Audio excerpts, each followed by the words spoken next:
Hi friends, അസ്സലാമു അലൈക്കും and welcome back. ഇന്ന് ഞാൻ വന്നിരിക്കുന്നത് ഭക്ഷണത്തിൽ രുചി കൂട്ടാനുള്ള കുറച്ച് നല്ല ടിപ്സുമായിട്ടാണ്. അപ്പോൾ ഇതെങ്ങനെയാണെന്ന് നോക്കാം. ആദ്യം തന്നെ നമ്മുടെ 90% ആളുകളും ഇഷ്ടപ്പെടുന്ന നമ്മുടെ ചായയിൽ തന്നെ തുടങ്ങാം. അപ്പോൾ ചായ നല്ല ടേസ്റ്റി ആക്കാനുള്ള കുറച്ച് ടിപ്സുമായിട്ടാണ് ഞാൻ വന്നത്. അതെങ്ങനെയാണെന്ന് നോക്കാം.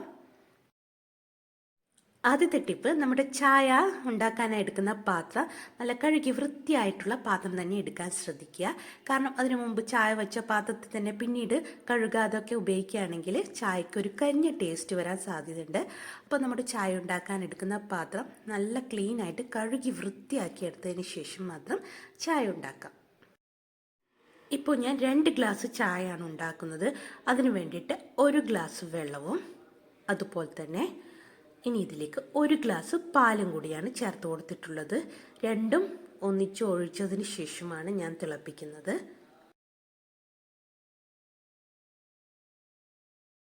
ഇനി പാലും വെള്ളവും നന്നായിട്ട് തിളച്ചതിന് ശേഷം നമുക്ക് പഞ്ചസാരയും ചായപ്പൊടിയും ഇട്ട് കൊടുക്കാം. അതിന് മുമ്പായിട്ട് ഇട്ട് കൊടുക്കുന്നത് അത്ര ടേസ്റ്റി ആവില്ല. അപ്പോൾ ഇതിലേക്ക് 2 ഗ്ലാസ് ചായക്ക് വേണ്ടിയിട്ട് ഞാൻ 1 ടേബിൾ സ്പൂൺ പഞ്ചസാരയും 1/2 ടേബിൾ സ്പൂണ് ചായപ്പൊടി ഉപയോഗിച്ചിട്ടുണ്ട്.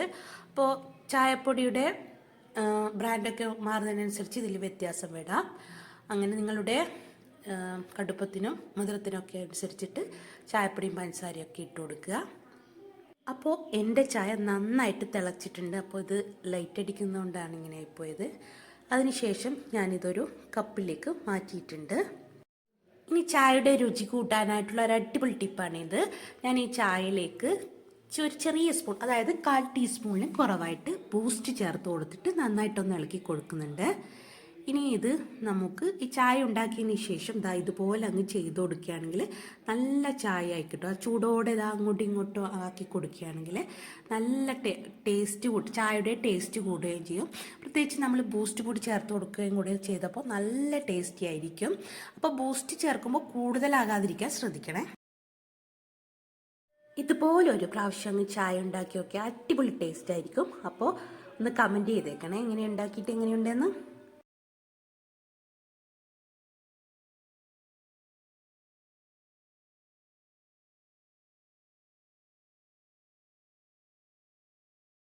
രണ്ടാമത്തെ ടിപ്പ്, നമ്മുടെ മീൻ കറിയുടെ രുചി കൂട്ടാനുള്ള എളുപ്പത്തിലുള്ള അതേപോലെ തന്നെ ഒരു ചിലവില്ലാത്ത ഒരു ടിപ്പാണ്. അപ്പോൾ എല്ലാവരും ഇതൊന്ന് ട്രൈ ചെയ്ത് നോക്കാം. അപ്പോൾ ഞാനിന്നുണ്ടാക്കുന്നത് ചെമ്മീൻ കറിയാണ്. ഇത് ചെമ്മീൻ കറിക്ക് മാത്രമേ ഏത് കറിക്കും യൂസ് ചെയ്യാൻ പറ്റിയ ഒരു ടിപ്പാണ്. അപ്പോൾ നമ്മുടെ കറിയിലെ വെള്ളം ഉപയോഗിക്കുന്നതിന് പകരമായിട്ട് കുറച്ച് കഞ്ഞിവെള്ളമില്ലേ, നമ്മുടെ ചോറൂറ്റിയ വെള്ളം, അത് അധികം കട്ടിയില്ലാത്ത വെള്ളം ഒഴിച്ചു കൊടുക്കുകയാണെങ്കിൽ നമ്മുടെ കറി ഒരു പ്രത്യേക ടേസ്റ്റും ആയിരിക്കും. അതുപോലെ തന്നെ കറിക്ക് നല്ല കൊഴുപ്പും കിട്ടും. അപ്പോൾ ഈ ഒരു ട്രിപ്പ് എല്ലാവരും ഒന്ന് ചെയ്ത് നോക്കുക. എൻ്റെ ചാനൽ ഇതുവരെ സബ്സ്ക്രൈബ് ചെയ്യാത്തവരാണെങ്കിൽ ഒന്ന് സബ്സ്ക്രൈബ് ചെയ്ത് സപ്പോർട്ട് ചെയ്തേക്കണേ. കൂടാതെ ഇഷ്ടപ്പെടുകയാണെങ്കിൽ ലൈക്ക് ചെയ്യാനും ഷെയർ ചെയ്യാനും കമൻറ്റ് ചെയ്യാനും മറക്കല്ലേ. അപ്പോൾ ഇത് നല്ലൊരു അടിപൊളി ടിപ്പാണ് കേട്ടോ. എല്ലാവരും ഒന്ന് ചെയ്ത് നോക്കണേ. ചൂടാറുമ്പോഴേക്കും ഇത് അടിപൊളിയായിട്ട് വരും കേട്ടോ. ഇതിപ്പോൾ ചൂടോടായതുകൊണ്ടാണ്. ഒരു 10 മിനിറ്റ് കഴിയുമ്പോഴൊക്കെ ആകുമ്പോഴേക്കും ഇത് അടിപൊളിയായിട്ട് വരും.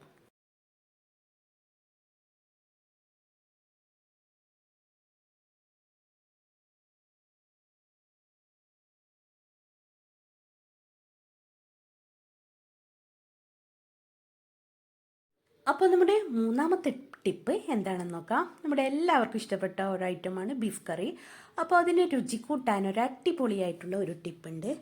അപ്പോൾ നമ്മുടെ ബീഫ് കറി നന്നായിട്ട് തിളച്ച് വന്നിട്ടുണ്ട്. അപ്പോൾ നമ്മുടെ ബീഫ് കറി തിളച്ച് ഫൈനൽ സ്റ്റേജിലെത്തുമ്പോൾ നമുക്കതിലേക്ക് ഒരു 1/2 കിലോ ബീഫിലേക്ക് ഞാൻ ഒരു ഗുഡ് ഡേ ബിസ്ക്കറ്റില്ലേ, നമ്മുടെ സാധാരണ ബിസ്ക്കറ്റ്, ചോക്ലേറ്റ് ബിസ്ക്കറ്റല്ല, ഗുഡ് ഡേയുടെ സാധാരണ ബിസ്ക്കറ്റ് പൊടിച്ച് ചേർത്ത് കൊടുക്കുക. ഇത് കറിക്ക് പ്രത്യേക ഒരു ടേസ്റ്റ് കൊടുക്കും. അപ്പോൾ ഇതൊന്ന് ചെയ്ത് നോക്കണേ. ഇത് കറിക്ക് നല്ല കൊഴുപ്പും അതുപോലെ തന്നെ ഒരു പ്രത്യേക ടേസ്റ്റും ഉണ്ടാവും. നല്ല ടേസ്റ്റാണ്. അപ്പോൾ ഇത് അനുഭവിച്ച് തന്നെ അറിയാം. ഒരു പ്രാവശ്യമെങ്കിലും ഇതൊന്ന് ഉണ്ടാക്കി നോക്കുക. ഇനി ബീഫ് കറി നന്നാക്കാനായിട്ട് ഒരു ടിപ്പും കൂടി പറയാം. അപ്പോൾ ഞാൻ ഇതിലേക്ക് ഫൈനലി മല്ലിയിലയും കൂടി ചേർത്ത് കൊടുക്കുന്നുണ്ട്. അതിനുശേഷം ഞാൻ ചെയ്യുന്ന ഒരു ടിപ്പ് പറയാം.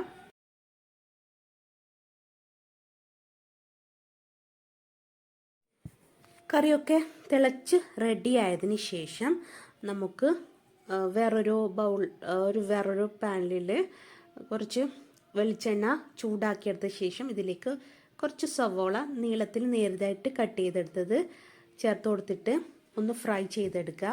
കരിഞ്ഞു പോകാൻ പാടില്ല. നമ്മുടെ എന്താ പറയുക, ബിരിയാണിക്കൊക്കെ ഫ്രൈ ചെയ്യുന്നില്ലേ, അതുപോലെ ചെയ്തെടുത്തതിന് ശേഷം അത് നമ്മുടെ ബീഫ് കറിയിലേക്ക് ചേർത്ത് കൊടുക്കുകയാണെങ്കിൽ അടിപൊളി ടേസ്റ്റ് ആയിരിക്കും കേട്ടോ. ഇതെന്തായാലും ഒന്ന് ട്രൈ ചെയ്ത് നോക്കണം, ചെയ്യാത്തവരാണെങ്കിൽ. നല്ല അടിപൊളി ടേസ്റ്റാണ്. അപ്പോൾ നല്ല ടേസ്റ്റി ആയിട്ടുള്ള നല്ല ബീഫ് കറി റെഡി ആയിട്ടുണ്ട്. അപ്പോൾ ഞാനിന്ന് നെയ്ച്ചോറിൻ്റെ കൂടെയാണ് കഴിക്കുന്നത്. അപ്പോൾ നെയ്ച്ചോറ് ഓൾറെഡി ഉണ്ടാക്കി വെച്ചിട്ടുണ്ട്.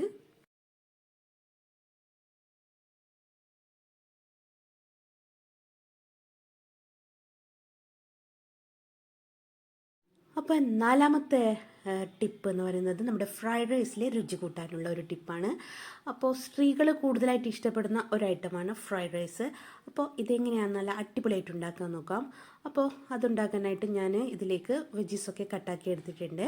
ഇനി ഇതിലേക്ക് ഒരു ചെറിയ സ്പൂണ് വിനിഗറും അതുപോലെ തന്നെ ഒരു ചെറിയ സ്പൂണും പഞ്ചസാരയും കൂടി ചേർത്ത് കൊടുക്കുക. ഈ പഞ്ചസാര ചേർത്ത് കൊടുക്കുകയാണെങ്കിൽ നല്ല ടേസ്റ്റി ആയിരിക്കും. കാരണം ഈ അജിനോമോട്ടോ ഒക്കെ ഉപയോഗിച്ചിട്ടല്ലേ ഈ റെസ്റ്റോറൻറ്റിൽ നിന്നൊക്കെ ഉണ്ടാക്കുക, അതിന് പകരമായിട്ട് ചേർക്കുന്ന ഒരു ഐറ്റമാണ് പഞ്ചസാര. പഞ്ചസാര ചേർത്ത് കൊടുക്കുകയാണെങ്കിൽ അജിനോമോട്ടോ ഒക്കെ ചേർക്കുന്നതിൻ്റെ ഒരു ടേസ്റ്റ് കിട്ടും. അപ്പോൾ അജിനോമോട്ടോ നല്ലതല്ല എന്ന് എല്ലാവർക്കും അറിയാം. അപ്പോൾ അതിന് വേണ്ടിയിട്ട് ഞാനൊരു ചെറിയ സ്പൂണ് പഞ്ചസാരയും അതുപോലെ തന്നെ ഒരു ചെറിയ സ്പൂണ് വിനിഗറും കൂടി ചേർത്ത് കൊടുക്കുന്നുണ്ട്.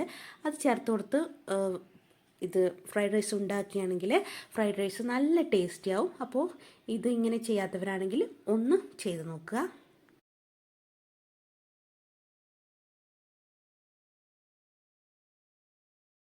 അപ്പോൾ ഇങ്ങനെ ഉണ്ടാക്കിയെടുത്ത ഈ ഫ്രൈഡ് റൈസിന് അടിപൊളി ടേസ്റ്റാണ്. അപ്പോൾ നല്ലൊരു ഫ്രൈഡ് റൈസ് റെഡി ആയിട്ടുണ്ട്.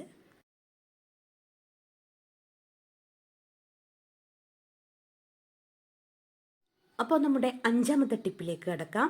അതായത് ഇതൊരു തോരൻ്റെയാണ് കേട്ടോ. ഈ ബീൻസ് തോരൻ ഉണ്ടാക്കില്ലേ, വറവ്, അതുണ്ടാക്കുന്ന സമയത്ത് അതിൻ്റെ രുചി കൂട്ടാനായിട്ട് ഒരു അടിപൊളി ടിപ്പാണ്. തോരൻ ഉണ്ടാക്കാനായിട്ട് ഈ ബീൻസ് കട്ട് ചെയ്യുന്ന സമയത്തില്ലേ, നമ്മുടെ സാധാരണ നാരൊക്കെ കളഞ്ഞ് ഇത് കട്ട് ചെയ്യുന്ന സമയത്ത് സാധാരണയായിട്ട് നമ്മൾ നേരെയല്ലേ കട്ട് ചെയ്യുക, അതിന് പകരം ഇതുപോലെ അങ്ങ് ചരിച്ച് കട്ട് ചെയ്തെടുക്കുകയാണെങ്കിലില്ലേ ഈ തോരന് നല്ല ടേസ്റ്റും അതുപോലെ തന്നെ പെട്ടെന്ന് കുക്കായി കിട്ടുകയും ചെയ്യും. ഇതുപോലെ അങ്ങ് എല്ലാം തന്നെ ചരിച്ച് കട്ട് ചെയ്തെടുക്കുക.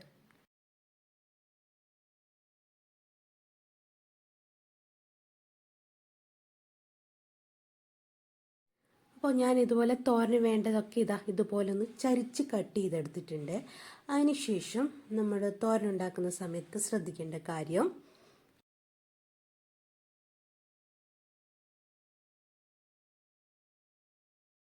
ഇനി ഞാൻ ഈ ബീൻസിലേക്ക് ആവശ്യത്തിനുള്ള തേങ്ങയും അതുപോലെ തന്നെ ഒരു ചെറിയ കഷ്ണം സവോളയും കട്ട് ചെയ്തെടുത്തിട്ടുണ്ട്. അതുപോലെ തന്നെ ആവശ്യത്തിന് എരിവിനനുസരിച്ചുള്ള പച്ചമുളകും അതുപോലെ തന്നെ ഉപ്പ് കൂടി ചേർത്തിട്ട് നന്നായിട്ട് കൈ കൊണ്ട് മിക്സ് ചെയ്തെടുക്കുക. ഇതുപോലെ അങ്ങ് തിരുമ്മി യോജിപ്പിച്ചെടുക്കുക. അങ്ങനെ യോജിപ്പിച്ചെടുക്കുകയാണെങ്കിൽ നമ്മുടെ കുക്ക് ചെയ്യുന്ന സമയത്ത് ഈ തോരൻ പെട്ടെന്ന് റെഡിയായി കിട്ടുകയും അതുപോലെ തന്നെ ഡബിൾ ടേസ്റ്റി ആയിട്ട് കിട്ടുകയും ചെയ്യും. ഇങ്ങനെ ഉണ്ടാക്കിയെടുക്കുകയാണെങ്കിൽ നല്ല ടേസ്റ്റ് ആയിരിക്കും. ഇത് ഏത് തോരൻ ഉണ്ടാക്കുകയാണെങ്കിൽ ഈ ഒരു കാര്യം ഇതുപോലെ അങ്ങ് ചെയ്തെടുക്കാം. നമുക്ക് തോരൻ ഉണ്ടാക്കാനായിട്ട് ഒരു പാന് ചൂടാക്കിയെടുത്ത് അതിലേക്ക് വെളിച്ചെണ്ണ ഒഴിച്ചിട്ട് കുറച്ച് കടുക് പൊട്ടിച്ചതിന് ശേഷം നമ്മുടെ തോരൻ ഉണ്ടാക്കാം.